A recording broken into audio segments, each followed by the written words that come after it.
بسم اللہ الرحمن الرحیم۔ السلام علیکم۔ کم سے کم ایک مرتبہ دل سے کلمہ طیبہ پڑھ کر نیچے کامنٹ میں ڈن لکھ دیجیے۔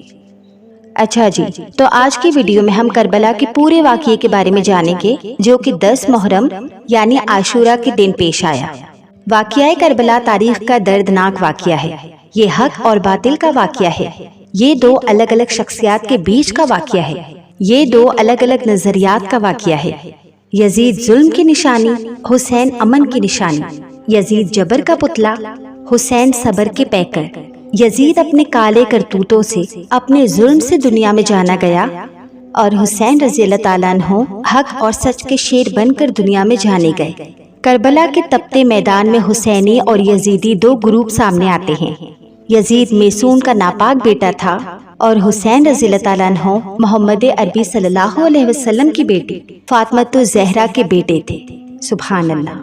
یزید نشے میں دھت رہ کر اپنی نمازیں چھوڑ دیتا تھا۔ حسین کی کربلا میں بھی نماز قضا نہیں ہوئی۔ یزید نے ایک حج کیا، اس میں بھی بے شمار گناہ کیے، اور حسین نے سواری ہونے کے باوجود بھی 25 حج پیدل کیے۔ سبحان اللہ۔ یزید گندے لوگوں کا دوست تھا۔ گندے گندے کام اس کے شوق تھے۔ دین اسلام اس کے لیے مذاق تھا۔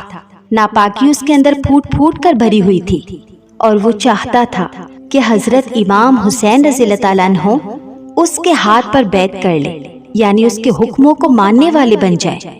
وہ حسین جن کے لیے ہمارے پیارے نبی صلی اللہ علیہ وسلم نے فرمایا کہ وہ جنتی نوجوان کے سردار ہیں، جن کے دوست یار بھی ان کے جیسے اللہ والے، کہیں حضرت عبداللہ ابن عباس تو کہیں حضرت عبداللہ ابن عمر تھے۔ سبحان اللہ۔ زمانے نے وہ منظر بھی دیکھا ہے کہ حسنین کرمین کم عمری کی وجہ سے چلتے چلتے گرتے ہیں، تو ہمارے نبی صلی اللہ علیہ وسلم خطبہ چھوڑ کر انہیں اٹھاتے ہیں۔ دیکھیں، اتنی محبت تھی آپ کو اپنے نواسوں سے۔ ہمارے نبی صلی اللہ علیہ وسلم دونوں کو جب بھی اپنے کاندھوں پر بٹھا کر گھماتے تو حضرت عمر فرماتے، واہ واہ کیا سواری آئی ہے۔ تب نبی پاک صلی اللہ علیہ وسلم نے فرمایا، عمر سواری تو دیکھ رہے ہو، سوار بھی تو دیکھو کیسے ہیں۔ واللہ کربلا کا واقعہ کچھ یوں ہے کہ جب یزید تخت نشین ہوتا ہے تو اس سے یہ فکر ہوتی ہے کہ حضرت امام حسین، عبداللہ بن عمر، عبداللہ ابن عباس، یہ سب میری بیعت کریں، مطلب میرے انڈر میں آ جائیں، اور جو حکم میں دوں اسے یہ پورا کریں۔ اس لیے وہ ولید بن عقبہ کو لکھتا ہے کہ ہر صورت میں ان کی بیعت لو، انہیں لاؤ، اگر یہ نہ آئیں تو پھر ان پر سختی کرو۔ آپ کو پیغام ملتا ہے کہ آپ کو بلایا گیا۔ آپ گئے، تب یزید نے اپنے ناپاک ارادے بتائے، اور ان پر زور زبردستی کرنے لگا کہ آپ کو بیعت لینی ہی لینی ہوگی۔ آپ جب وہاں سے نکلے تو ایک سپاہی نے انہیں روکا۔ تب آپ نے فرمایا، تجھے پتا ہے کہ میں کون ہوں؟ میں علی کا بیٹا ہوں، محمد صلی اللہ علیہ وسلم کا نواسا ہوں، اور میں یزید کی بیعت سے انکار کرتا ہوں۔ آپ وہاں سے نکلتے ہی اپنی بہن زینب سے ملتے ہیں۔ آپ نے اپنی بہن سے کہا، زینب ہمیں مدینہ چھوڑنا ہوگا۔ فرمایا کیوں؟ فرمایا یزید اپنی ضد کے چلتے کسی کی نہیں سنے گا اور جنگ چھیڑے گا، اور میں نہیں چاہتا کہ میرے نانا کے شہر میں خون خرابہ ہو۔ ہمیں یہاں سے چلنا ہوگا۔ آسان نہیں تھا ان کے لیے مدینہ چھوڑنا، وہ جگہ چھوڑنا جہاں ان کا بچپن گزرا اور ان کے نانا کا روزہ مبارک، اور وہ بھی تب چھوڑنا جب انہیں پتا تھا کہ بس یہ آخری گھڑیاں ہیں مدینے میں، پھر کبھی وہ مدینہ نہیں آئیں گے۔ اس ویڈیو کو سنتے سنتے امام حسین کو فیل بھی کرتے جائیے۔ امیجن کیجیے کہ وہ منظر کیسا ہوگا، کیسے کیا کچھ ہوا ہوگا، کیسی حالت ہو رہی ہوگی ان کی اس وقت۔ آپ کے ساتھ آپ کے اہل خانہ بھی مدینہ کو چھوڑ کر مکہ کی جانب جاتے ہیں۔ 3 شعبان کو آپ پہنچتے ہیں۔ اب وہاں آپ کو کوفیوں کے خط آتے رہتے ہیں۔ آپ مسلم بن عقیل کو جانچ پرچ کے لیے وہاں بھیجتے ہیں، پتہ لگانے کے لیے کہ کیا معاملہ چل رہا ہے، جا کے دیکھو۔ 40,000 کوفی آپ کے ہاتھ پر بیعت کر لیتے ہیں۔ 8 ذوالحجہ کو جب آپ حج کرنے جاتے ہیں تو پتہ چلتا ہے کہ حاجیوں کے روپ میں قاتل چھپا دیے ہیں، تو آپ احرام کو حج کی بجائے عمرہ میں بدلتے ہیں اور کوفے کی طرف بڑھتے ہیں۔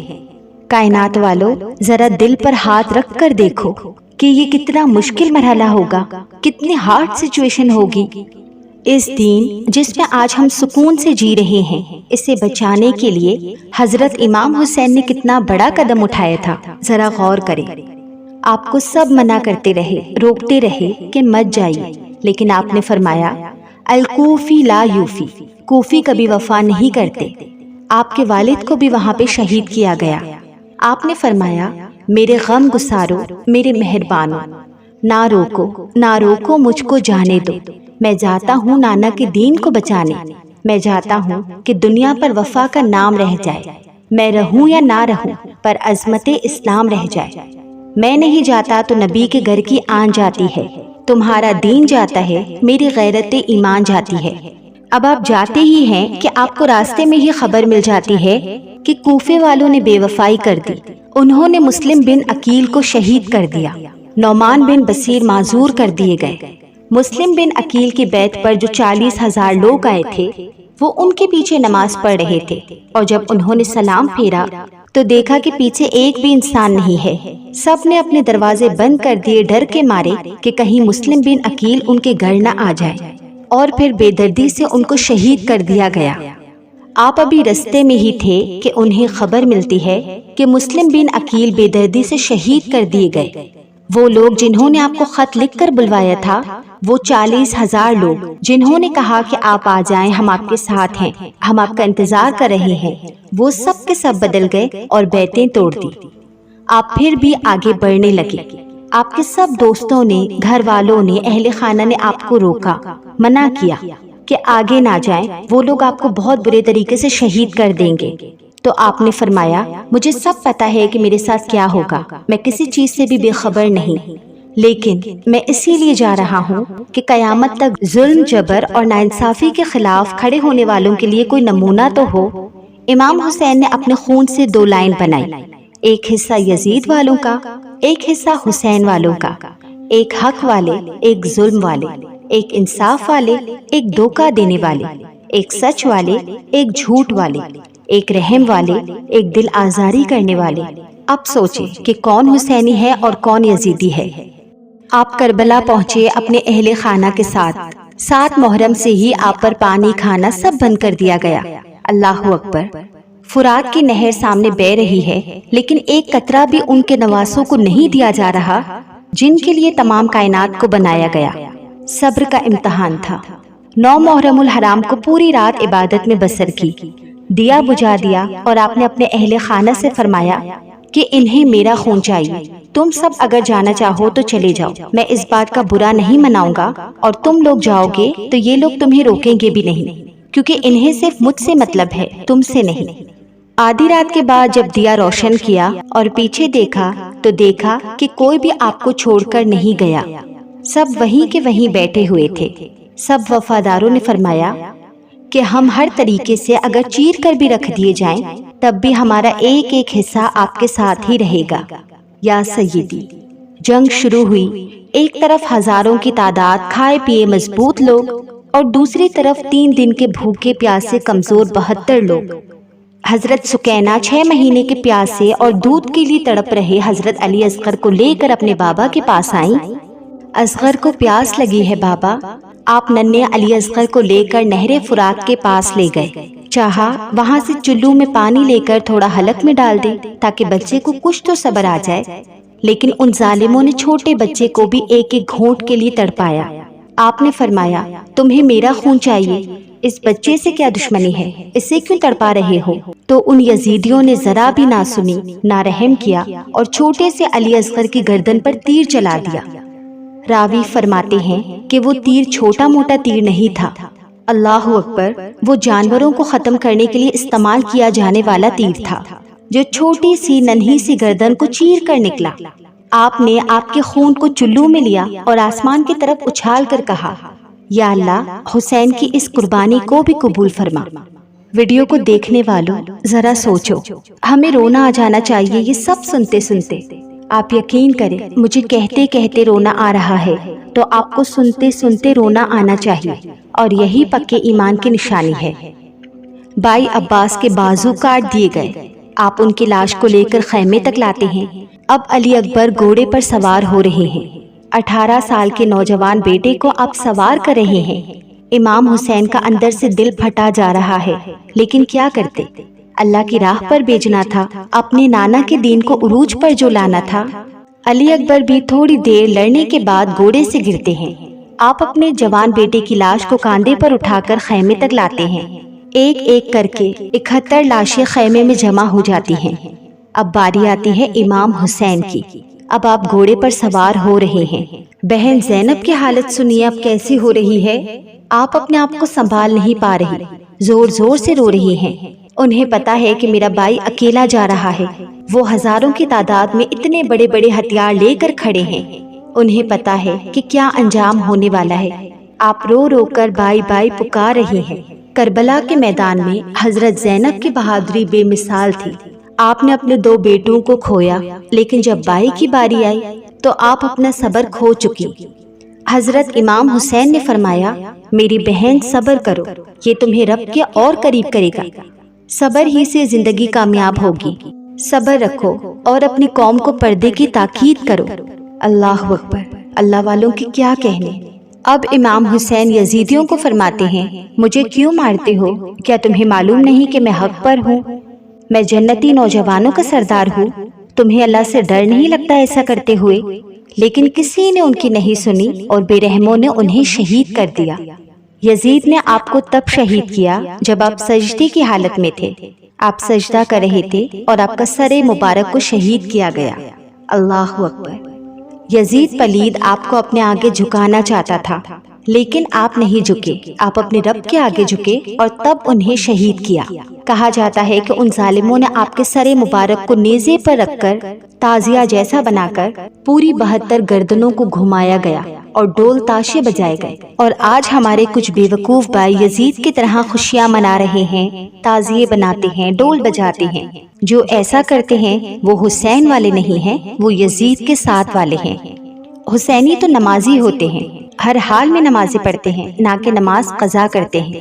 اللہ کریم ہدایت دے جاہل مسلمانوں کو اور ہمیں 5 وقت کا پکا سچا نمازی بنائے۔ میں سلام کرتی ہوں حضرت امام حسین کو اور ان 72 بہادروں کو جن کے بارے میں گاندھی جی نے کہا تھا کہ اگر میرے پاس 72 کربلا والوں میں سے کوئی ایک بھی ہوتا تو میں انڈیا کو ایک دن میں انگریزوں سے آزاد کرا لیتا۔ سبحان اللہ۔ تو اب بات کرتے ہیں کہ کربلا کے واقعے سے ہمیں کیا سبق ملتا ہے۔ ہم نے کربلا کے واقعے سے کیا سیکھا یا ہمیں کربلا کے واقعے سے کیا سیکھنا ہے؟ ویسے تو بے شمار سبق ملتے ہیں ہمیں کربلا کے واقعے سے، لیکن کچھ خاص اور اہم چیزیں جو سیکھنے کو ملی وہ یہ ہیں کہ جو حق پر اور سچ پر ہوگا اس کے راستے میں کتنی ہی مشکلیں اور تکلیفیں آئیں گی، لیکن ان سب کے بعد جو اجر جو پھل اسے دیا جائے گا وہ بہت بے مثال ہوگا۔ آج گھر گھر میں صرف حسین حسین ہو رہا ہے، مطلب جیت سچائی کی ہوئی، جھوٹ کی نہیں۔ جھوٹ کی مطلب یزید پر تو لعنتیں برس رہی ہیں۔ ایک اور بات جو مجھے اس واقعے سے سمجھ آئی، جو ہم سب کے بار بار دماغ میں آنے والے سوال کا جواب بھی ہے کہ ہم اگر صحیح ہیں تو ہمارے ساتھ غلط کیوں ہوتا ہے؟ تو وہ لوگ یہاں پر غور کریں کہ جو حق پر تھے، جو سچے تھے، ان کی تعداد صرف 72 تھی اور ظالموں کی تعداد ہزاروں کی تھی۔ اس سے پتہ چلتا ہے کہ جھوٹ کو زیادہ سپورٹ ملتا ہے حق کے مقابلے میں، لیکن آخر میں کامیابی حق پر رہنے والوں کو ملتی ہے، کیونکہ فیصلہ اللہ کریم فرماتا ہے، وہ جو انصاف پسند بادشاہ ہے۔ کربلا ہمیں یہ بھی سکھاتا ہے کہ اگر تم حق پر ہو اور سامنے جھوٹ بولنے والے تم سے زیادہ ہیں تو اس وقت تم ان کی تعداد کو دیکھ کر گیو اپ مت کرنا، کیونکہ حق کے سامنے جھوٹ کبھی نہیں ٹکتا، ایک نہ ایک دن اس کا پردہ فاش ہوتا ہی ہے۔ کربلا ہمیں سجدہ اور پردہ ان دونوں کا سب سے بڑا سبق دیتا ہے۔ اتنے نفسا نفسی کے عالم میں بھی دین اسلام کی شہزادیوں نے پردہ نہیں چھوڑا اور پانی نہیں ہے کا بہانہ بنا کر کسی نے نماز نہیں چھوڑی۔ مٹی سے تیمم کیا گیا اور نمازیں ادا کی گئی۔ کربلا والوں نے سب سے پیارا جو سبق دیا وہ تھا صبر کا، کہ کیسی کیسی ہی تکلیفیں آ جائیں صبر کا دامن نہیں چھوڑنا ہے، اپنے رب کی رضا میں راضی کیسے رہنا ہے، یہ سکھایا ہے کربلا والوں نے۔ ان 72 پیاروں نے سکھایا کہ وفا کیسے کی جاتی ہے۔ کربلا والوں نے بتایا کہ کٹ جانا، مر جانا، لیکن کبھی اپنے ایمان کا سودا نہیں کرنا۔ انہوں نے بتایا کہ دین اسلام حق ہے اور حق کبھی باطل سے نہیں ڈرتا۔ آج اگر ہم مسلمان ان باتوں پر، حق باتوں پر عمل پیرا رہے تو کسی کی مجال نہیں ہمیں بے عزت کر جائے یا ہمارے دین کو ڈس رسپیکٹ کر جائے۔ تو اسی لیے اپنے بچوں کو چھوٹا بھیم، موٹا بھیم اور دنیا بھر کے اترنگ کارٹونز دکھانے سے بہتر ہے کہ انہیں ہمارے ریئل ہیروز کے قصے دکھائے جائیں، تاکہ جب کل کو قرآن کی بے حرمتی کری جائے یا دین اسلام کی ڈس ریسپیکٹ کی جائے تو وہ بیٹھ کر صرف سوشل میڈیا پر اسٹوریز نہ لگاتے رہیں، بلکہ جا کر اس انسان کا قصہ ہی تمام کر دے شیروں کی طرح۔ کربلا کے واقعے سے ہائے ہائے کرنا نہ سیکھیں، بلکہ واہ واہ کرنا سیکھیں کہ دین کے شیر نے کیا کام کیا ہے۔ اس سے ہمت اور طاقت حاصل کیجیے، نہ کہ بزدلی۔ سیکھنے کو تو بہت کچھ ہے دین اسلام میں، لیکن افسوس ہم عمل کرنے والے نہیں، بس سوشل میڈیا والے مسلمان بن کر رہ گئے ہیں ہم۔ آج ہم حسین کرنے والے ہیں کر کے بے شمار ویڈیوز آ رہی ہیں اور ان پر لائکس، ویوز اینڈ کامنٹس بھی ملینز میں آ رہے ہیں۔ جب اتنے ملینز لوگ ہیں حسینی تو پھر مسجدیں خالی کیوں؟ غور کیجئے کہ آپ کون سے مسلمان ہو۔ اگر آپ سوشل میڈیا والے مسلمان ہو تو پھر تو آپ منافق ہوئے، اور منافق کا ٹھکانہ جہنم ہے۔ اب بھی وقت ہے، لوٹ آئیے، سچی پکی توبہ کر کے واپس آ جائیے، صحیح معنوں میں امام حسین والے بن جائیے۔ انشاءاللہ کل بروز قیامت وہ آپ کو گلے لگائیں گے اور جنت میں داخل کرائیں گے۔ ان پر جو بیتی تھی، نہ وہ درد ہم 1% جتنا بیان کر سکتے ہیں، باقی جو انہوں نے برداشت کیا، نہ ہی کسی انسان پہ اتنی طاقت ہے اس کو امیجن تک کرنے کی۔ ان کو خوشی ہوگی جب انہیں یہ پتا چلے گا کہ میری قربانیاں لوگوں کے لیے ہدایت کا ذریعہ بنی، میری وجہ سے لوگوں نے نماز نہیں چھوڑی۔ یہ ساری چیزیں انہیں صحیح معنوں میں خوش کریں گی، نہ کہ آپ کا سوشل میڈیا پر فل میوزک کے ساتھ ریلز کو لائک کرنا یا شیئر کرنا۔ اللہ تعالی ہمیں صحیح معنوں میں حسینی بنائے اور ہماری عورتوں کو حضرت زینب کے حیا کا صدقہ نصیب فرمائے۔ آمین ثم آمین۔ اللہ کریم جنت میں ہمیں ان کے ساتھ رکھے اور ان پیاری پیاری مبارک ہستیوں کی دیدار نصیب فرمائے۔ آمین ثم آمین۔ ویڈیو اچھی لگی تو ویڈیو کو لائک کریں، اور ایسی اور بھی ویڈیوز دیکھنے کے لیے میرے اس چینل کو سبسکرائب کر کے بیل نوٹیفیکیشن کو آن کر دے، تاکہ آپ تک میرے چینل کے تمام اپڈیٹس بر وقت پہنچتی رہیں۔ جزاک اللہ خیرہ۔